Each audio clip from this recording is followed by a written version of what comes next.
Friends, पिछली video में हमने पढ़ा वाक्य की परिभाषा, वाक्य के अनिवार्य तत्व, वाक्य के अंग, वाक्य के घटक। तो इस वीडियो में हम आगे इसको पढ़ाते हुए वाक्य के भेद पढ़ेंगे बेटा। पढ़ते हुए वाक्य की परिभाषा एक बार फिर रिपीट करूँगी बेटा। सार्थक शब्दों का ऐसा समूह जो किसी पूर्ण अर्थ अथवा भाव को प्रकट करे उसे वाक्य कहते हैं। आपके सिलेबस में 9th कक्षा में वाक्य के अर्थ की दृष्टि से भेद हैं सिलेबस में, तो फिर भी हम वाक्य के भेद पता होना चाहिए। वाक्य का वर्गीकरण या आपका भेद कितने आधार पर होता है? 2 पर, रचना या संरचना की दृष्टि से, दूसरा होता है अर्थ की दृष्टि से। वाक्य के भेद की यानी दो भेद होते हैं वाक्य के, रचना की दृष्टि से, दूसरा अर्थ की दृष्टि से। रचना की या मैं संरचना की दृष्टिकोण से कहूँ तो वाक्य के 3 भेद होते हैं। सरल, आपका इसको हम साधारण वाक्य भी कह देते हैं, दूसरा संयुक्त वाक्य, फिर तीसरा है आपका मिश्रित वाक्य या इसको मिश्र वाक्य भी बोल देते हैं। अब आपका अर्थ की दृष्टि से, क्योंकि आपकी कक्षा में अर्थ की दृष्टि से ही वाक्य हैं, तो केवल हम उन्हीं वाक्यों को पढ़ेंगे जो आपके सिलेबस में अर्थ की दृष्टि से हमें वाक्य की चर्चा करेंगे, इनका अध्ययन करेंगे। तो कौन कौन से होते हैं अर्थ की दृष्टि से वाक्य? सबसे पहला होता है विधानवाचक वाक्य, जिसको हम निश्चयवाचक भी बोल देते हैं बेटा, निश्चयवाचक वाक्य, या मैं कह दूँ इसको कथनात्मक वाक्य भी कह देते हैं इसको। दूसरा है आपका निषेधवाचक वाक्य, तीसरा है आपका प्रश्नवाचक, नेक्स्ट है आपका आज्ञावाचक या विधिवाचक भी इसको कहते हैं। उससे अगला है आपका इच्छावाचक, नेक्स्ट है विस्मयादिवाचक, फिर है संदेहवाचक और लास्ट हो गया आपका संकेतवाचक। तो ये आपके 8 भेद होते हैं अर्थ के आधार पर वाक्य के, और रचना के आधार पर वाक्य के 3 भेद होते हैं। आपको ये भी नॉलेज तो होनी चाहिए, सरल वाक्य, संयुक्त वाक्य और मिश्रित वाक्य। तो अब इस कक्षा में हम पढ़ेंगे अर्थ के आधार पर। तो अर्थ के आधार पर वाक्य का पहला भेद है विधानवाचक या निश्चयवाचक वाक्य। यानी विधानवाचक वाक्य या मैं कहूँ निश्चयवाचक या कथनात्मक वाक्य किसे कहते हैं? परिभाषा सबसे पहले आपको पता होनी चाहिए। जिस वाक्य में किसी काम के करने या होने की सामान्य सूचना मिलती है, या थोड़े शब्दों में कहूँ, जिस वाक्य में किसी काम के या करने या होने का पता चलता है या बोध होता है, उसे विधानवाचक वाक्य कहते हैं। यानी जो साधारण वाक्य होते हैं वो विधानवाचक वाक्य में ही काउंट होते हैं। मैंने एक वाक्य लिया है बेटा, इसी के आधार पर हम करते चलेंगे, उसी को बदलेंगे, क्योंकि आपकी परीक्षा में इस तरह से वाक्य पूछे जाते हैं। परिभाषा भी पूछ ली जाती है, या मैं कह दूँ विधानवाचक वाक्य को आप निषेधवाचक वाक्य में बदले या प्रश्नवाचक में बदले, संकेत में बदले, तो ये आपका बदलना भी आएगा। या आपको वाक्य को पहचानोगे, भाई विवेक स्कूल जाएगा, अर्थ के आधार पर ये वाक्य का कौन सा भेद है, किस भेद के अंतर्गत आता है, तो आप लिखोगे विधानवाचक वाक्य। तो विवेक स्कूल जाएगा, एक मैंने सिंपल सा सेंटेंस लिया है, इसी को हम करते चलेंगे, कन्वर्ट, चेंज करते चलेंगे दूसरे वाक्य में, ताकि आपको वाक्य को बदलना भी आ जाए। दूसरा भेद होता है निषेधवाचक वाक्य या नकारात्मक वाक्य। जिस वाक्य में कार्य के न होने का बोध हो, यानी जिस वाक्य में किसी काम के करने या न होने का पता चले या बोध हो, उसे निषेधवाचक या नकारात्मक वाक्य कहते हैं। अब हमारा पहला ही वाक्य था विवेक स्कूल जाएगा, अब विधानवाचक को हमने बदल दिया विवेक स्कूल नहीं जाएगा, तो ये आपको बदलना भी आ गया और वाक्य का भेद भी पता लग गया, क्योंकि इसमें नहीं जो शब्द प्रयोग हुआ है वो इसकी वाक्य की जो प्रकृति है उसको बता रहा है कि ये नहीं, काम नहीं हो रहा, इसमें नहीं होने का पता चल रहा है, तो ये आपका होगा निषेधवाचक वाक्य। थर्ड आपका वाक्य है प्रश्नवाचक वाक्य। प्रश्नवाचक वाक्य किसको कहते हैं? जिस वाक्य में प्रश्न किया जाए, अर्थात किसी से कोई बात पूछी जाए, यानी किसी से हम कोई बात पूछे या प्रश्न किया जाए, उसे हम क्या कहते हैं? प्रश्नवाचक वाक्य कहते हैं। अब उसी वाक्य को हमने चेंज करना है, विवेक स्कूल जाएगा। विधानवाचक वाक्य को अपने माइंड में सेट कर लो बेटा, उसको सेट कर लोगे, उसी को ही मैं चेंज करती चल रही हूँ। क्या विवेक स्कूल जाएगा? यहाँ पर मेरे से एक करेक्शन हो रही है बेटा, यहाँ पर क्वेश्चन मार्क आएगा आपका, पूर्ण विराम लगा दिया मैंने, यानी प्रश्नवाचक चिन्ह का प्रयोग होगा, यही इस वाक्य की पहचान है। तो इसको आप शुद्ध कर लेना, क्या विवेक स्कूल जाएगा, क्योंकि एक तो शब्द आपका ये प्रश्नवाचक हमने स्वरनाम का प्रयोग कर लिया और दूसरा हमने कर लिया पीछे प्रश्नवाचक चिन्ह का, यही इस वाक्य की पहचान हो गई। तो ये आपका प्रश्नवाचक वाक्य हो गया। आपका 4 नंबर पर भेद है संदेहवाचक वाक्य, यानी संदेह शब्द से ही पता लग रहा है जिस वाक्य में किसी कार्य के करने या होने में संदेह पाया जाए, यानी संदेह प्रकट हो किसी काम को करने या होने में हमें, तो उसे हम क्या कहते हैं, संदेहवाचक वाक्य कहते हैं। विवेक स्कूल जाएगा, उसी को हमने बदल दिया संदेहवाचक में, शायद विवेक स्कूल जाए। बेटा इस वाक्य के अंदर आपका जो संदेह शब्द का प्रयोग किया है वो शायद शब्द का प्रयोग किया है, वो संदेह प्रकट कर रहा है कि वो शायद उसको जाए भी और ना भी जाए, क्योंकि क्रिया हमारी भविष्यत काल की है, इस चीज़ का भी ध्यान करना। तो शायद, इसी तरह इस आपके वेद में संभवतः शब्द का प्रयोग भी होता है, कह दूँ मैं अब, संभवतः आज वर्षा हो, तो शायद और संभवतः शब्दों का प्रयोग हो जाता है इसमें। कई बार इन शब्दों का प्रयोग ना होकर भी वाक्य हो जाता है। मैं आपको कह दूँ, पिताजी दिल्ली गए होंगे, पिताजी दिल्ली गए होंगे। अब यहाँ पर शायद और संभवतः शब्द का प्रयोग नहीं है, फिर भी आपका संदेहवाचक में काउंट हो रहा है। क्यों? इसमें मैंने कहा पिताजी दिल्ली गए होंगे, अब यहाँ पर क्रिया में पता लग रहा है भाई गए भी हो या नहीं हो, तो ये क्रिया ही संदेह को प्रकट कर रही है। ऐसे आपको मैं कह दूँ, मम्मी आपकी, सॉरी माता जी कहती हूँ, मम्मी इंग्लिश का वर्ड है आपका, माता जी घर पर खाना पका रही होगी, पका रही होगी। अब यहाँ पर संदेह है बेटा, पता नहीं पका रही होगी या सो रही होगी, तो ये आपका संदेह को प्रकट कर रहा है क्रिया, तो भी इसको संदेहवाचक वाक्य ही कहेंगे। नेक्स्ट है आपका आज्ञावाचक या विधिवाचक। इसमें आपका विधिवाचक या आज्ञा शब्द से ही पता लग रहा है, यानी जिस वाक्य में आज्ञा, अनुमति, विनय या मैं कह दूँ आपका प्रार्थना या आदेश का बोध होता है, यानी जिस वाक्य से आज्ञा पता लगे, अनुमति यानी परमिशन जिसको विनय पूर्वक पोलाइटली, या मैं कहूँ आपको आदेश का या प्रार्थना का भाव प्रकट होता है, उस वाक्य को हम आज्ञावाचक या विधिवाचक वाक्य कहते हैं। विधि का मीनिंग वैसे कानून भी होता है या ढंग भी होता है, या आज्ञा का सेंस में ले लें आप, एक तरह से आदेश है।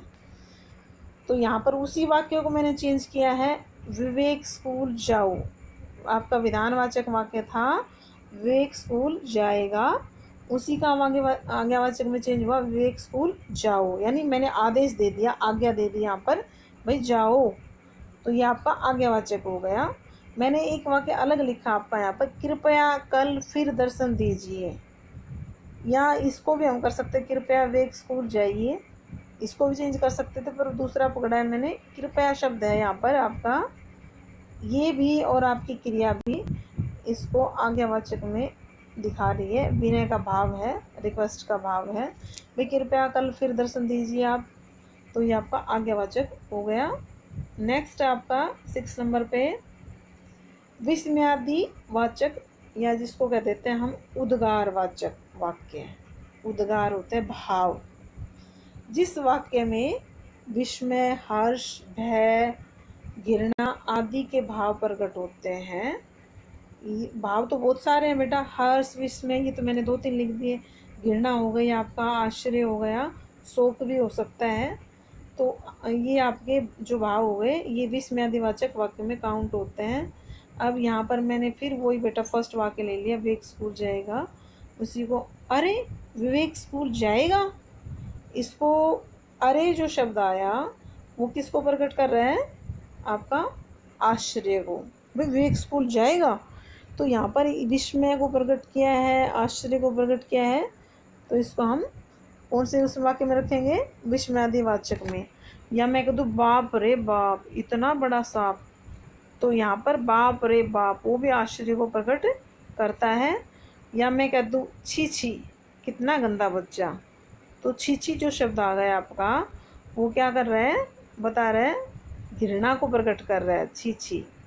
या मैं कहूँ धिक्कार, धिक्कार है, वो शब्द भी कई बार प्रयोग हो जाता है।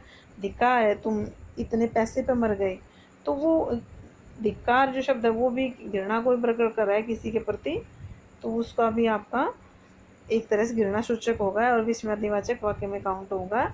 इसकी पहचान है बेटा, जब हम आपके विस्मयवाचक शब्दों का प्रयोग करेंगे और एक्सक्लेमेटरी जिसको कहते हैं विस्मयवाचक चिन्ह का प्रयोग होगा किसी शब्द के पीछे, अंत में हो सकता है, तो ये आपका विस्मयवाचक वाक्य में वो काउंट होगा वो वाक्य। इस चीज़ का आप ध्यान रखें। तो ये आपके 6 वाक्य हो गए इच्छावाचक वाक्य। 7 हो गया इच्छावाचक वाक्य। जिस वाक्य से या जिस वाक्य में कह सकते हैं इससे इच्छा, कामना, आशीर्वाद या शुभ कामना आदि का बोध हो। शुभ कामना आशीर्वाद ही होगी एक तरह से, शुभ आशीर्वाद का ही भाव हो जाता है, तो उसे इच्छावाचक वाक्य कहते हैं। यानी जिस वाक्य में इच्छा होगी, कामना भी उसी को कहते हैं वैसे तो, आशीर्वाद होगी, शुभकामना होगी, आशा होगी, उसे इच्छावाचक वाक्य कहा जाता है। एग्जाम्पल है आपका जीवन सुखमय हो, यानी जीवन में सुखमय यानी सुख हो, आशीर्वाद दिया है। आपका जीवन, आपकी यात्रा मंगलमय हो, यूँ होगा, तो भी उसमें आपका इच्छावाचक वाक्य हो जाएगा। भगवान सबका भला करे, ये भी इच्छा को प्रकट कर रहा है। अब यहाँ पर मैंने फर्स्ट वाक्य जो हम चलते आ रहे हैं उसको बदलते हुए विवेक स्कूल जाएगा, उसको इच्छावाचक में बदलूँ तो होगा मेरी इच्छा है कि विवेक स्कूल जाए। ये आपका उसी वाक्य को मैंने चेंज कर दिया। एक दूसरी तरह से हम इसी वाक्य को चेंज कर सकते हैं, मैं चाहता हूँ या मैं चाहती हूँ। खैर वो चाहने वाला कोई हो सकता है, उसकी इच्छा है, लड़का या लड़की, यानी पेरेंट्स में कोई भी माँ या पिता। मैं चाहती हूँ कि वे स्कूल जाए, तो ये 2 तरह से भी चेंज हो सकता है, मेरी इच्छा है या मैं चाहता हूँ, वो इच्छा को ही प्रकट कर रहा है। तुम्हें मेरिट जाना चाहिए, ये सुझाव जो होता है वो भी इच्छावाचक में काउंट होता है। तुम्हें मेरिट जाना चाहिए, ये इच्छावाचक वाक्य हो गया। अंतिम आपका वाक्य का भेद है संकेतवाचक वाक्य। अब संकेतवाचक वाक्य कहते किसे हैं, जिस वाक्य में एक कार्य का होना दूसरे कार्य पर यानी दूसरी क्रिया पर निर्भर हो, एक क्रिया दूसरी क्रिया पर आश्रित हो, निर्भर हो, डिपेंड हो, उसे संकेतवाचक वाक्य कहा जाता है। या दूसरे शब्दों में मैं कह दूँ आपको, जिस वाक्य में संकेत अथवा शर्त का बोध होता है, यानी कंडीशन रख दी जाती है, एक क्रिया दूसरी क्रिया पर डिपेंड हो गई, कंडीशन हो गई वहाँ पर, उसे संकेतवाचक वाक्य कहेंगे। दोनों परिभाषाएं ठीक है। अब एग्जाम्पल है, एग्जाम्पल से इसको करेंगे। अब वही वाक्य फर्स्ट वाला ही जो हमारा चल रहा है, वे एक स्कूल जाएगा। अब वाक्य बेटा उसमें एक ही क्रिया है, कई बार 2 शब्द ऐसे होते हैं जो कन्वर्ट करने में आपको ईजी होते हैं, और कई बार एक ही क्रिया होती है, दूसरी क्रिया हमें लेके आनी पड़ेगी। तो विवेक स्कूल जाएगा, इतना जो वाक्य था आपका, इसमें आपकी एक ही क्रिया थी जो विधानवाचक वाक्य लेकर चल रहे हैं। अब यहाँ पर भाई विवेक जाएगा, संकेत यानी एक काम दूसरे पर हम आश्रित करेंगे, डिपेंड करेंगे, तो हमें मुख्य तौर पर अगर, तो, यदि, तो, जब, तब, ऐसे वैसे ऐसे वैसे शब्दों का प्रयोग इसमें हम करते हैं।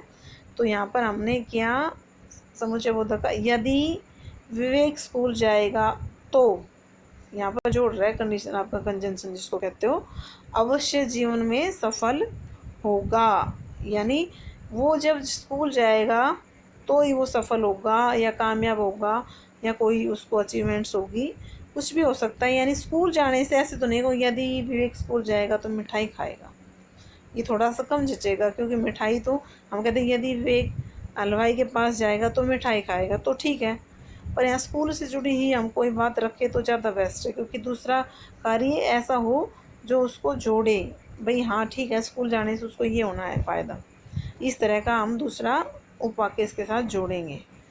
अब अगला है, अगर वर्षा होगी तो फसल अच्छी होगी। अब मैं कह दूँ वर्षा होगी, वाक्य इतना दे दें, या आज वर्षा होगी, ऐसे वाक्य दे दिया जाए, आज वर्षा होगी। अगर आज वर्षा होगी तो फसल अच्छी होगी, यूँ कह सकते हैं। आज शब्द को भी छोड़ो, वर्षा होगी, अगर वर्षा होगी तो फसल अच्छी होगी, यानी वर्षा होने पर दूसरा कार्य डिपेंड है। आश्रित है, तो आपका ये संकेतवाचक वाक्य हो गया। कुछ मैंने 2-3 एग्जाम्पल डाले हैं बेटा, जो आप थोड़ा सा आपको हो सकता है थोड़े लंबे लगे या वैसे ही लगे, कई बार बच्चे कंफ्यूज हो जाते हैं। मेहनत करने से व्यक्ति सफल होता है। अब यहाँ पर जो है ना, ये विधानवाचक वाक्य है, मेहनत करने से व्यक्ति सफल होता है। यहाँ पर एक ही क्रिया दी है, सफल होता है, दूसरी नहीं थी यहाँ पर। जैसे वेग स्कूल जाएगा, यहाँ पर भी नहीं थी। तो यदि व्यक्ति मेहनत करे, यदि व्यक्ति मेहनत करे तो वह अवश्य सफल होता है, ये तो हो गया। और अगर न सॉरी आपका ना दे, इसमें करने से आ रहा है, यहाँ पर तो आ गया होता है। मेहनत करने से व्यक्ति सफल होता है, एक तरह यानी करने का, ये भी क्रिया का ये रूप है। तो यदि व्यक्ति मेहनत करे, तो यहाँ पर इजी है, ये बदलना, हालांकि यहाँ संकेत मिल गया दूसरी क्रिया का, मैं गलती से उल्टा बोल गई बेटा। तो यहाँ पर आपका क्लियर है, इसको आराम से मान लो। यदि व्यक्ति मेहनत करे तो वह उससे सफल होता है। काल का जरूर ध्यान रखिए आप क्रिया जब चेंज कर रहे हो। और इसी तरह इस शब्द, जो काश शब्द है ना, ये कई बार बच्चे सोचते हैं किस में काउंट होगा। ये काश मैं देश का प्रधानमंत्री होता, काश मुझे भी भगवान मिल जाते, ये इच्छा को प्रकट करता है ये शब्द। कोमा आ गया इसके बाद, तो कई बार इसमें कंफ्यूज रहते हैं, आप कंफ्यूज मत हो, इच्छावाचक वाक्य में ये आएगा आपका। ऐसे कई बार ऐसा होता है, क्या शब्द देखते ही बच्चे वाक्य पहचाना देते, भाई कौन सा वाक्य, आगे पढ़ते भी नहीं भाई ये है क्या, क्योंकि क्या के बाद आपका विस्मयादिवाचक चिन्ह का प्रयोग हो रहा है। इस चीज़ को देख के ये क्या जो शब्द है, इससे प्रश्नवाचक में ना जाए। कई बार बच्चे क्या को देखते ही प्रश्नवाचक वाक्य कर देते, क्या वह डॉक्टर बन गया। नहीं, ये आपका प्रश्नवाचक वाक्य नहीं है बेटा, ये आपका क्या वाक्य है, विस्मयादिवाचक वाक्य है। क्योंकि क्या, अब इसको बोलने से तो भाव प्रकट हो रहा है, लिखने से शायद ना पता लग रहा हो, लिखने से पहचान होगी इसकी इस चिन्ह से। क्या वह डॉक्टर बन गया, तो ये यहाँ पर विस्मय को प्रकट कर रहा है। अच्छा तुम बड़े आदमी बन गए। अब यहाँ अच्छे के बाद अच्छा तुम केले खाओगे, या कुछ भी हो सकता है उसमें आश्चर्य, यानी ऐसा भाव जो प्रकट हो रहा है उसने कभी किया ही नहीं हो, केले ही नहीं खाए हो, और उससे कहा अच्छा तुम केले खाओगे, तो उसमें आश्चर्य प्रकट कर रहा है। तो वहाँ पर वो आपका विस्मयादिवाचक वाक्य में काउंट होगा, उसमें गिना जाएगा। आपकी यहाँ पर बेटा वाक्य की जो है पूरा टॉपिक वाक्य कंप्लीट हो गया है। अब आप अपनी पुस्तक से अभ्यास भी करेंगे इसको।